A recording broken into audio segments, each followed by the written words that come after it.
I had to look this up because I wanted to know if there was a real word for this or not, or if I was just making all this shit up in my head, because I very well could Happens, have. Let's sure. be honest. I very well could have been. And I guess they have something called counterfactual grief. That's what they've coined it as. And it goes back all the way to something called counterfactual thinking that I guess psychologists made up in the 1980s, but then they applied it to grief like in the early 2000s. And it's the idea that we're grieving over something that didn't happen, that never happened. So counterfactual grief is what I'm trying to explain and maybe not doing a great job at it. Okay.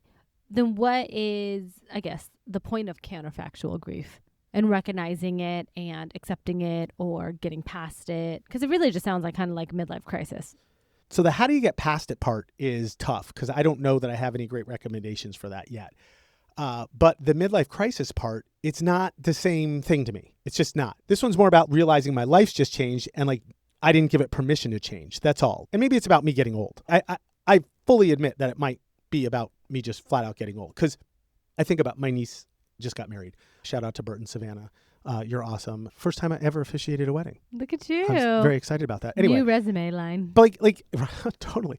It's not like I'm going to invite them over to my house and be like, "Oh, hey, yeah, so now that you're married and you made this beautiful choice and everything, like, you just lost your ability to technically make your own decisions together. And by the way, you're going to compromise on a house that neither one of you want." Why would I say that? Like, that's just old man asshole. I wouldn't say that to them. I'm not supposed to say that to them because that sounds stupid. So I just have to like recognize I'm sitting in my own shit and allow other folks to get where they need to go when they're ready and on that journey. It's very paradoxical for me. The whole thing is like really weird because life sort of protects you from it happening when you're younger. Sometimes. Well- Always? You think always? Well, I would say like right now, the vibe is you don't feel the same way as I do. Just about this episode, like I could totally tell. I'm having a moment with this and you're like, oh, okay, I don't quite see it the same way, which is totally fine. I don't mind. That's why I love doing it with you. But like, that's the whole point I'm making. Like maybe however old we get, we're sort of protected until you get to a point where you don't need to be protected anymore. That's all. I wonder if part of it is like, it's not that you're trying to solve or fix anything by thinking back on like what life could have been or would have been, but maybe it is that you're more nostalgic, I think maybe of the past. Yeah, some of it. And what has happened. And I think a lot of that maybe comes from having lost Gabby, and your life, if she was still here, would be so vastly different than what it is, right? And Yeah. you didn't give life permission for that shit to happen. Nope.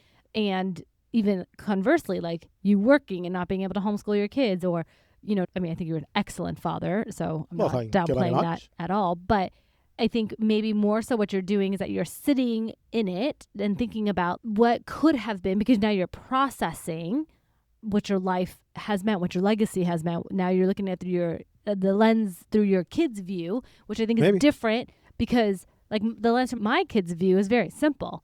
Mom, can I have sugar or not have sugar? Versus yours is like big life changes, right? Yeah. Big, like this choice that Ruth may be making in college is going to affect her years down the line and she doesn't even realize it. But you can see it because you're looking back on your life and you're able to see a clearer path for her. And so maybe I think being in it is like your way of figuring out how to not go postal on someone, right? Or like changing how you would have done your life. And now you're instilling that in your kids by giving them the options of, hey, if you do this, how about this or this or this? Again, it's a different lens that I think creates this moment in time where you are feeling that life could have been different, but you wouldn't change it. But it could have been. You could have been a comedian. You didn't have to be a, president, CEO. Right. You could have. You make trade-offs. Right. So you're onto something-ish because I would say like I agree with 90% of what you're saying. And this could be my own self-awareness problem. But like in the context of Gabby, I wasn't thinking about this at all. But that could be what's manifesting as where it's coming from. And I just don't know that. Because this to me was more like, it wasn't like that deep. I know it seems like it's a really heavy episode I'm trying to explain, but really my thought process around this whole thing was like, you just live your life like I think the media does it. Or like you said earlier, you just sort of like, maybe your parents did it before you. So you just sort of, the idea of the American dream or whatever it is, like decisions are additive. Like oh my God, I'm a kid. Oh my God, I have friends now. Yay. And then it's like, oh my God, I fell in love and great. And now, oh my God, now I have kids, my own kids. Yay, that's awesome. And okay, now I have a professional career. And so like everything is supposed to be additive. Whoever's explained that to you. Right. I don't know. However, I learned that. Maybe you learned it differently. That's totally fine. You were saying other cultures are different. I love it. But like my concept of all this was like one good decision stacked upon another good decision is the way to go. And I'd argue that this is really more about recognizing that all of those decisions quietly rearrange your life under the surface without telling you, like at all. Right. So you're on this, and again, this could be my own weird, Pete, dude, you need to go smoke a joint and deal with this.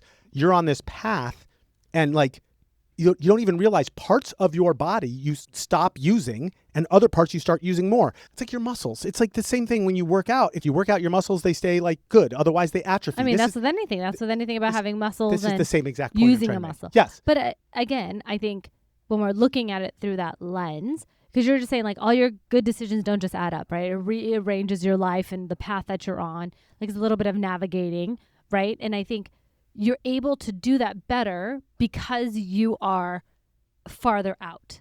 Okay. And so when you look back, right, you can pinpoint specific moments in your life yes, that were big decisions that you didn't think were big decisions in that moment. Hey, thanks for listening.